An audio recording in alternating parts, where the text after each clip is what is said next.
This is a fan-generated show. If you would like to support us, please go to jamieglazov.com, and also don't forget to subscribe to our YouTube channel. All your support is greatly appreciated. Well, good evening. This is Michael Finch. I'm the Chief Operating Officer of the David Horowitz Freedom Center, and tonight this is the Michael Finch moment. And I want to thank Jamie Glazov, who is traveling, and I want to thank him for giving me the opportunity to sit in. I had hosted the show a couple times over the holidays in the past, so I wanted to thank you again, and thank you, Jamie, for the opportunity. So many things that I wanted to talk about or could talk about. I thought the one thing I should probably stay away from, which we hear about every minute of every day for the past several months, is something that Donald Trump said.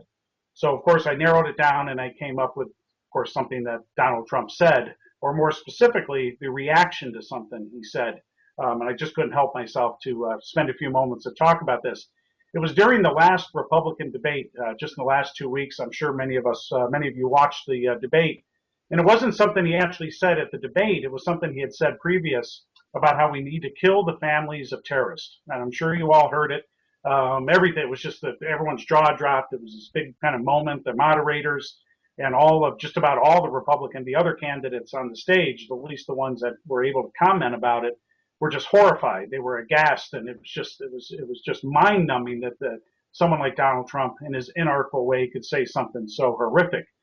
And I got to be honest, my original thought, my first thought, my gut instinct at the time was, what is the problem? I didn't join in the horrification, I guess. I didn't see this as a tragedy that he had said this.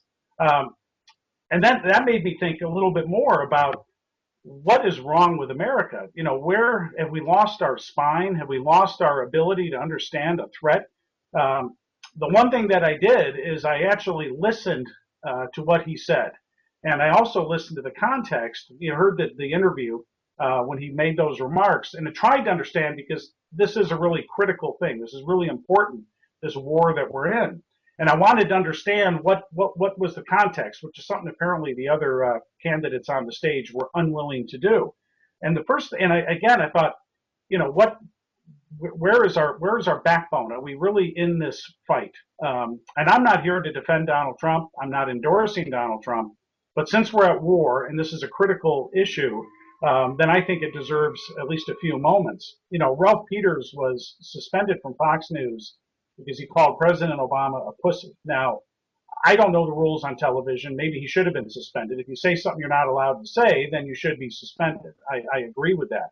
However, really, if you think about it, at least in my mind, we really have become a nation of wusses. All right, we really have. We've lost all ability to understand a threat. We're afraid to say anything. We're afraid to stand up and fight. And we're willing to throw Trump under the bus for something he said about the war that we're in without even thinking about it. And then I started thinking about the American fighting tradition. Can you imagine George Patton, Blackjack Pershing, William Sherman, Stonewall Jackson, if I'm even allowed to mention a Confederate general, or maybe I should apologize for that. Can you imagine them having this attitude about, we have to be careful what we say about the enemy, we have to be careful about rules of engagement, all of these things we need to think before we actually go into battle. I imagine George Patton would be rolling over in his grave. And then I started thinking, I want to use an analogy. 1943, Winston Churchill is in London, and he gets word that Adolf Hitler, Joseph Goebbels, some of the members of the German general staff are gathered together, and the intelligence is sure, and we can take them out. A British bomber can destroy the building that Adolf Hitler is in, with Goebbels and a couple generals.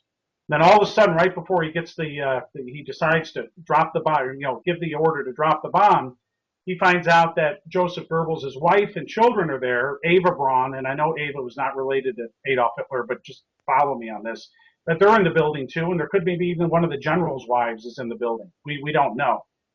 Can you imagine Winston Churchill pulling back and saying, that's too much collateral, we can't do this. We cannot, yes, this could potentially save thousands, maybe even millions of lives, but we cannot do this because we cannot take out the families or civilians of the Nazi leadership. Ladies and gentlemen, that's what we're talking about here. That's what we're talking. And remember when Donald Trump said, he said they use shields. They use civilians and family as shields. Now, we know this is true, right? We see it in Gaza all the time. Israel, which is very noble, will hesitate to take out a Gaza terrorist leader because they're in a mosque or they're in a school and they're literally holding up children, sometimes their own wife and children, as a shield in front of them. Now, again, that may be noble, but ladies and gentlemen, that's a huge mistake. If you're in war, that is a huge mistake. All right. And I think we need to understand that war, and I think we know this, or at least we used to know this. Yes, war is hell, right? War is devastation. War is awful. It should always be the last resort, and it always has been for Americans. But when we go to war, there should only be one objective, and that is to win. And you look at American history, and I don't think we have anything to apologize for. You look at Dresden, the fire bombings of Dresden, the fire bombings of Tokyo, Nagasaki, Hiroshima. We've done a lot of, this president in particular has done a lot of apologizing for those.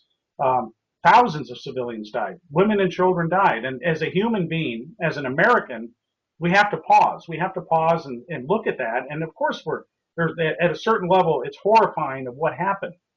But what if we hadn't persecuted or prosecuted that war in the way that we did? We would have lost. We would have lost that war. And because we prosecuted that war with one single goal, to win the war, we were willing to do and accomplish what had to be done. Now, I don't think, and again, I can't get into Donald Trump's head. I don't think he means that we're going to send assassins in to kill 2-year-olds. However, if we are confronted with a Al-Qaeda, a Taliban, or an ISIS military leader, a terrorist leader, and we know where they're at, and even if they are using family or civilians as shields, if we can take them out, we have to do so. Yes, it sounds horrifying, but we have to do so.